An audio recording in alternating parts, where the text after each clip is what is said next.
매일 성경과 함께하는 오늘의 큐티 시간입니다. 2월 11일 오늘의 말씀은 마태복음 10장 16절에서 23절입니다. 보라, 내가 너희를 보냄이 양을 이리 가운데 보냄과 같도다. 그러므로 너희는 뱀같이 지혜롭고 비둘기같이 순결하라. 사람들을 삼가라. 그들이 너희를 공회에 넘겨주겠고 그들의 회당에서 채찍질하리라. 또 너희가 나로 말미암아 총독들과 임금들 앞에 끌려가리니 이는 그들과 이방인들에게 증거가 되게 하려 하심이라. 너희를 넘겨줄 때에 어떻게 또는 무엇을 말할까 염려하지 말라. 그때에 너희에게 할 말을 주시리니 말하는 이는 너희가 아니라 너희 속에서 말씀하시는 이 곧 너희 아버지의 성령이시니라. 장차 형제가 형제를 아버지가 자식을 죽는 데에 내주며 자식들이 부모를 대적하여 죽게 하리라. 또 너희가 내 이름으로 말미암아 모든 사람에게 미움을 받을 것이나 끝까지 견디는 자는 구원을 얻으리라. 이 동네에서 너희를 박해하거든 저 동네로 피하라. 내가 진실로 너희에게 이르노니 이스라엘의 모든 동네를 다 다니지 못하여서 인자가 오리라.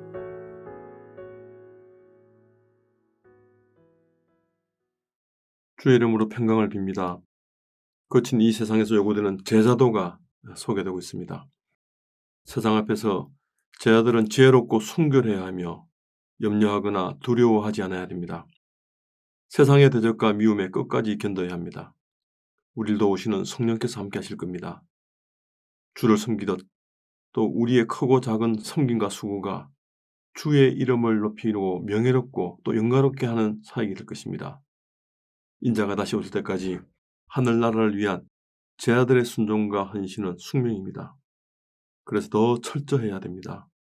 오래전에 IBP에서 출판된 존 스토터의 책 제자도의 원서 제목이 The Radical Disciple입니다. 이 책에서 제자도의 변함없는 핵심 자질 8가지로 정리하고 있습니다. 생각할 주제가 참 많은 것 같습니다. 혹시 여러분들이 기회가 되면 이 제자도에 관한 토론과 적용을 나눔을 위한 또 활용도 해보면 좋으리라 생각됩니다.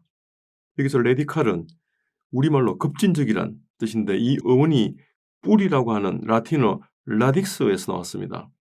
제자도는 근원적인, 본질적인, 철저한 그런 의미도도 이해가 될 수 있다 하겠습니다. 제자도는 우리 존재 이유이고 또 그리스도인으로서 본질적으로 지향해야 될 하나님 나라 가치입니다. 오늘 본문 16절 18절에서 제자들은 박해를 마주해야 합니다. 주님은 제자들을 보내시면서 걱정이 되셨습니다. 그들을 보내는 것이 양을 이리 가운데 보낸 것 같다 하십니다. 이 사역이 안전한 사역이 결코 아니라는 것입니다. 그래서 16절에서 그들에게 뱀같이 지혜롭고 비둘기같이 순결하라고 이야기하십니다. 순수해야 됩니다. 위기의 순간에 어떻게 해야 할지를 아는 지혜가 필요했고 사람들에게 비난받지 않을 그런 순결함, 순수함이 요구되었던 것입니다. 비둘기처럼 순결하고 뱀처럼 슬기로우라는 이 예수님의 가르침은 하나님의 백성의 그 순수함을 유지하되 지으름에 있어서는 이방인에 뒤지지 않는 그런 선교 사역을 감당하라는 뜻으로 이해될 수 있습니다. 뱀 같은 지혜는 핍박받을 때 어떻게 행동해야 될지 아는 것입니다. 제자들에게 일어날 이 핍박과 관련된 말씀입니다. 제자들은 사람들을 조심해야 했습니다. 다음은 일어날 일들에 관한 이야기입니다. 먼저 사람들이 제자들을 재판정에 넘겨주게 될 것입니다. 유대인들의 해당에서 채찍하게 될 것입니다. 또 주님 때문에 위정자들 앞에 끌려갈 것입니다. 그리고 제자들이 받는 그런 고난이 그런 이방인들에게는 제자들의 말과 증거가 어떤 것인지를 알려주게 되는 기회가 될 것입니다. 예수는 이런 세상의 완강한 그들과 대적을 두 그룹으로 나누어 설명하십니다. 먼저 동족 유대인들의 저항입니다. 그들이 제자들을 공회에 넘겨주며 회당에서 채찍질할 것입니다. 예수는 이들이 유대인과 이방인 통치자들에게 배척받고 핍박을 받으리라고 거듭 강조하면서 유대인들이 이들을 해당해서 채찍질한다고 이야기합니다. 여기서 공회는 사내들인 또는 지역 법정을 의미합니다. 즉 제자들은 유대법에 근거한 심판의 자리로 내몰릴 것이라는 것입니다. 신문 과정도 있을 것이고 예수님처럼 심하며 신성 모독죄로 극형에 처해질 수도 있는 상황일 것입니다. 지역 해당에서는 더 즉각적이고 현실적인 박해를 가하게 될 것입니다. 그 다음 등장하는 박해 대상은 이방 총독들과 임금들입니다. 예수는 자신을 비롯해 제자들이 장차 로마의 근세자 앞에서 서게 될 운명을 예고하고 계신 것입니다. 19절 20절입니다. 하나님은 모든 상황의 주가 되십니다. 사람들에 의해서 넘겨지지만 여전히 주체는 하나님이십니다. 앞서 끌려가다와 또 함께 핍박받는 상황의 주도권이 전적으로 하나님께 있음을 강조하고 있습니다. 넘기다는 본문의 핵심 단어임에 틀림없습니다. 이는 예수님이 자신의 순환을 예고할 때 자주 등장하는 단어입니다. 제자들이 그렇게 유대인들과 이방인들에게 넘겨져야 할 그 박해 상황을 마주할 때 그들이 취해야 할 태도는 담대함입니다. 두려워하거나 염려할 필요가 없습니다. 모든 상황을 하나님이 주도하고 계시기 때문입니다. 이 모든 상황을 주도하시는 하나님이 할 말을 주십니다. 그런 상황에 처했을 때 무엇을 말해야 될지 염려할 필요가 없다고 하십니다. 그때 너희 아버지 성령께서 그들 속에서 말씀하실 것이라고 하십니다.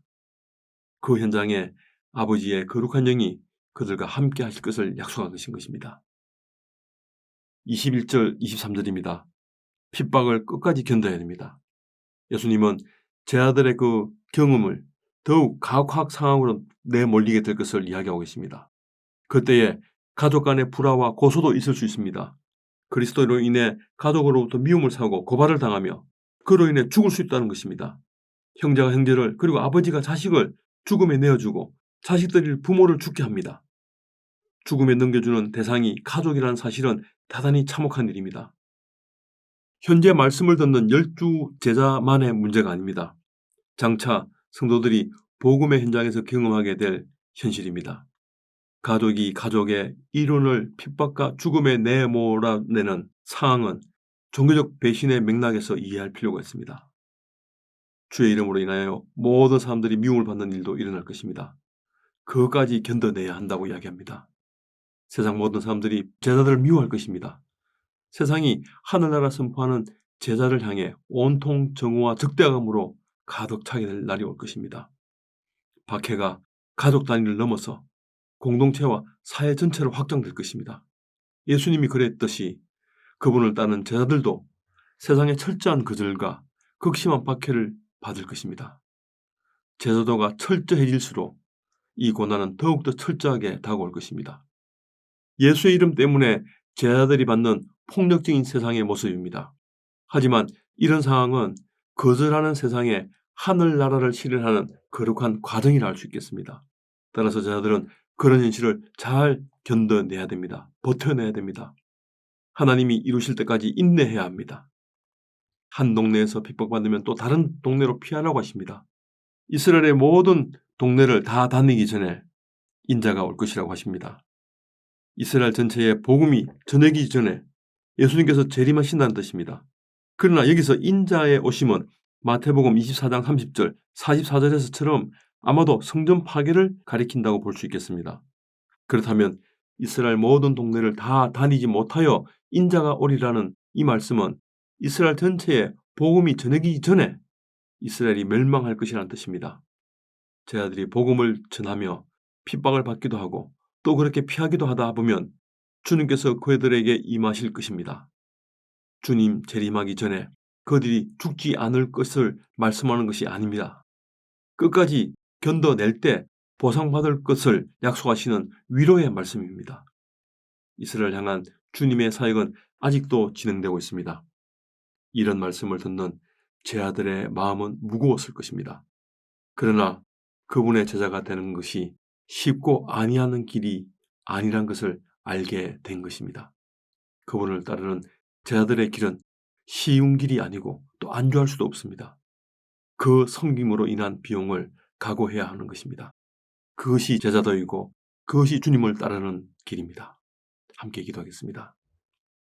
주님, 예수님을 따라 정인의 삶을 사는 것이 쉬운 길은 아니지만 우리 주님을 더욱 신뢰하고 주님 주시는 은혜로 잘 이겨내고 감당해낼 수 있도록 주님 도와주시옵소서.